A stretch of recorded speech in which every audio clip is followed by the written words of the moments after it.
Halo guys, ketemu lagi sama Ayu. Kali ini Ayu lagi ada di Karanglo, tepatnya tempat produksi tusuk sate. Jadi buat teman-teman yang pengen tahu tuh produksinya, ikut Ayu.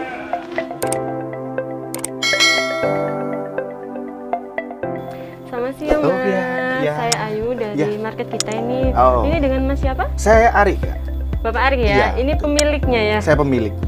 Boleh minta waktunya sebentar untuk mengetahui cara produksi tusuk sate ini gimana ya Mas? Oke. Bisa ditunjukkan sekali?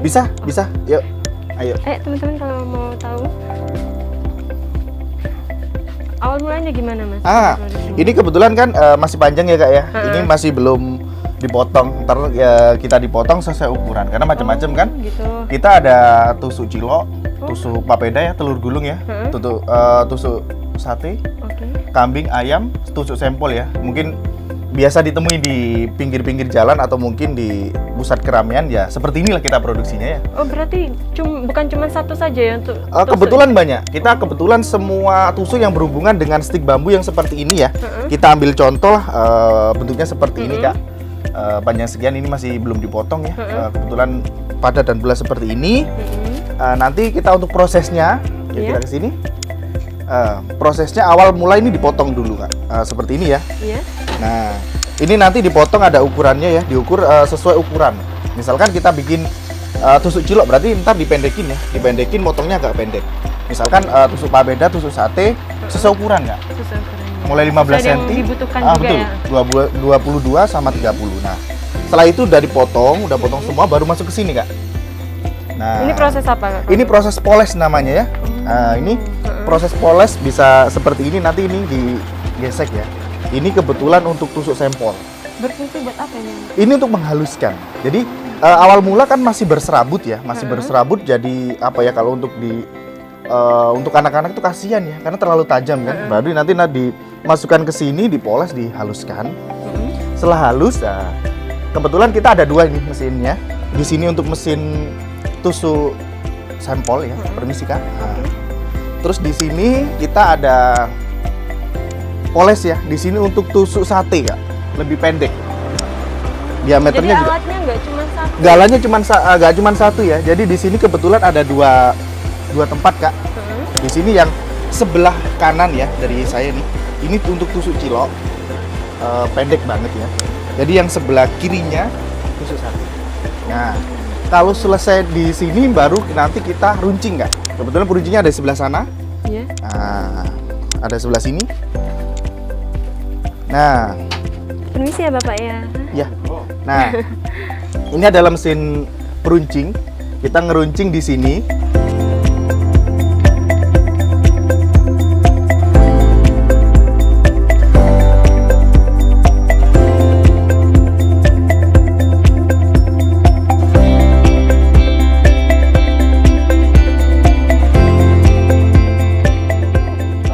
Berapa lama? Untuk ini tergantung bahan Kak. Kalau bahannya basah itu biasanya 2-3 jam. Tapi kalau bahannya kering, tua, paling nggak 1,5 jam sampai 2 jam udah halus. Gitu kan ya. Udah selesai di sini baru nanti kita runcing sesuai ukuran dan sesuai permintaan dari konsumen. Berarti nggak usah dijemur lagi? Nggak perlu, karena kebetulan kita kan dapat setoran dari petani nih, gitu kan, bahan setengah jadi. Jadi kita proses untuk bahan jadi. Setelah itu nanti kita packing, kita kemas, kita kirim. Terus ini juga Kak, berarti untuk bambunya ini sendiri Bapaknya setoran dari para petani? Betul. Kebetulan kita memang ada petani Kak di beberapa daerah itu memang ada.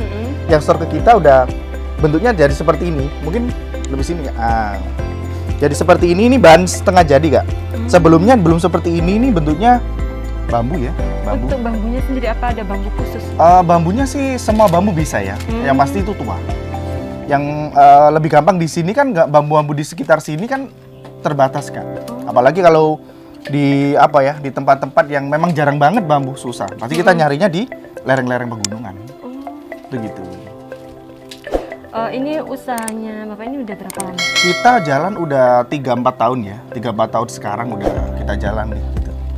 Jadi Bapaknya pemilik pertama berarti ya? Betul. Kebetulan kita di sini pemilik ya. Mulai dari awal, dari proses dan segala macam sampai kita sekarang ngepool ya, ada beberapa petani. Jadi kita bisa join lah sama mereka. Kita bisa bagi-bagi ilmu, bagi-bagi keuntungan juga kan buat mereka gitu. Ya, untuk awal mulanya untuk penjenengan usaha ini butuh Awal- modal berapa? Oh, kalau untuk modal sih lumayan ya Kak ya, karena untuk mesinnya sendiri memang harganya kan cukup lumayan ya. Harganya mulai dari 6 juta sampai 30 jutaan lah ya. Itu setiap item beda-beda Kak. Tergantung kapasitas. Karena kita ngomong untuk ini sendiri kapasitasnya beda-beda kan. Gitu kan. Untuk detail dan segala macam nanti bisa langsung tanya ke saya pribadi karena banyak banget kan. Perlu yang mana nih kita tanyakan gitu. Untuk omsetnya sampai sekarang itu sudah berapa? Untuk omset sekarang sih kita jalan nggak jauh dari 3 sampai 4 ya Kak ya, karena masih posisi pandemik seperti ini. Kalau sebelumnya kita jalan 5 sampai 6 sebelumnya. Cuman sekarang turun, kita ngomong separuh lah Kak. Untuk kesulitan cari bambunya sendiri itu apa? Ada waktunya? Kalau kesulitan sih yang pasti curah ya, hujan ya. Karena ngambilnya juga di lereng gunung, posisi dari petani ya. Itu dari cerita mereka. Dan kesulitannya itu pasti gitu, pas lagi hujan atau mungkin pas lagi permisi Kak longsor, itu pasti sudah repot banget kan. Dan ini saya juga mau tanya Pak, untuk petaninya sendiri, ini apa sudah berapa banyak Pak untuk yang menyetor? Untuk saat ini kita petani total ada 34 jalan ya Kak ya.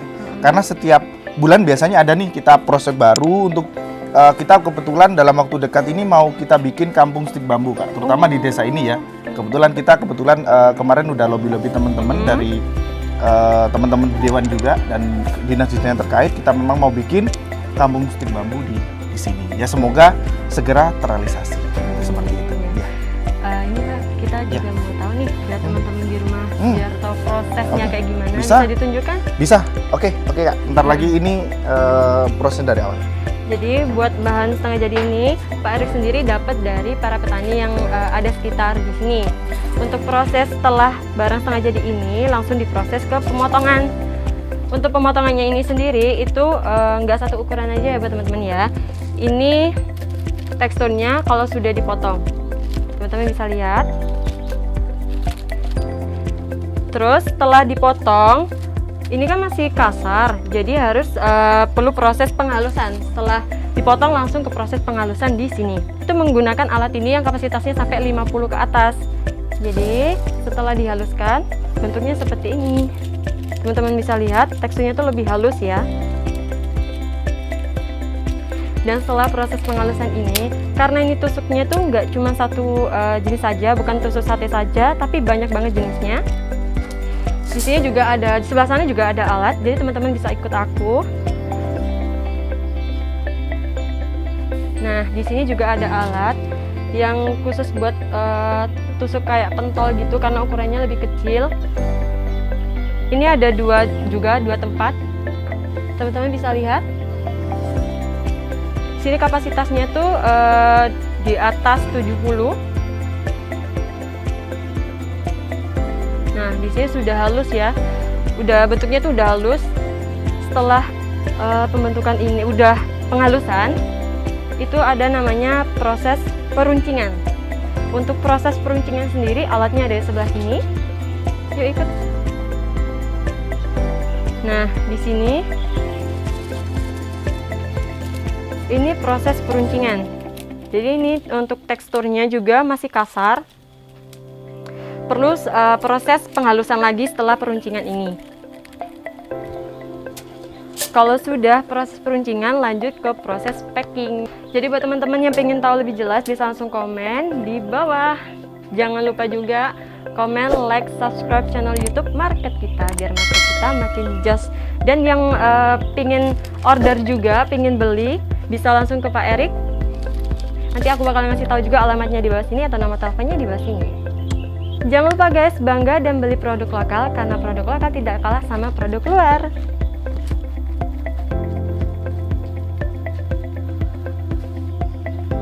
Terima kasih ya Bapak ya atas informasinya. Terima kasih. Semoga usaha panjenengan makin laris dan makin Terima sukses kasih. ke depannya. Terima kasih. Terima kasih ya Pak ya. Terima kasih. Mari Pak. Mari. Terima kasih.